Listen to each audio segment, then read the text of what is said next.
Bonsoir à tous, édition locale Marseille 100% sport. Nous sommes au Cercle des nageurs de Marseille. C'est là qu'Ara Khachaturian, l'aventurier extrême, lance son nouveau défi. Le Marseillais va partir à la conquête de Beyrouth au Liban à la rame. Il va tout vous expliquer. Ara Khachaturian le bichonne, le peaufine, le regarde avec les yeux de l'amour. Son aviron va être son compagnon de route, ou plutôt de mer, pendant 4 mois. La Corse, l'Italie, la Grèce, la Turquie et le Liban, un marathon en mer par jour, 4000 km à ramer, mais dans quel but? Pour la paix et humanitaire à la fois, pour porter de l'aide au Liban et amener la lumière aussi. Comme ça fait joli.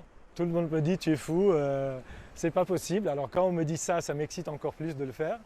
Mais voilà, ça va le faire, ça va prendre beaucoup de temps je pense. Même pas peur.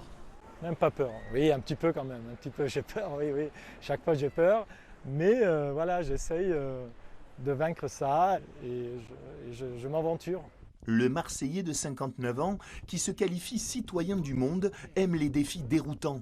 Il a gravi l'Everest, couru entre Marseille et l'Arménie, et cette fois-ci part dans l'inconnu. L'aventure, c'est l'aventure. L'Everest, c'est vraiment, on a 10 jours d'extrême. Quand on commence à monter les dernières camps. Marseille et Erevan en courant, c'était 107 marathons, le même effort tous les jours. Il fallait être bon mentalement pour le tenir. Et là, c'est encore différent. Là, c'est la mer qui décide si je veux bien naviguer ou pas et je veux m'adapter. S'adapter et s'investir pour les associations, les belles causes, c'est ce qui fait courir Ara, c'est son moteur émotionnel. Moi, je suis parrain de l'association TCAP 21, qui sont à Niolon. Ils ont pris la gare de Niolon et transformée en gîte. J'accompagne les jeunes de faire du sport, ceux qui sont atteints de trisomie.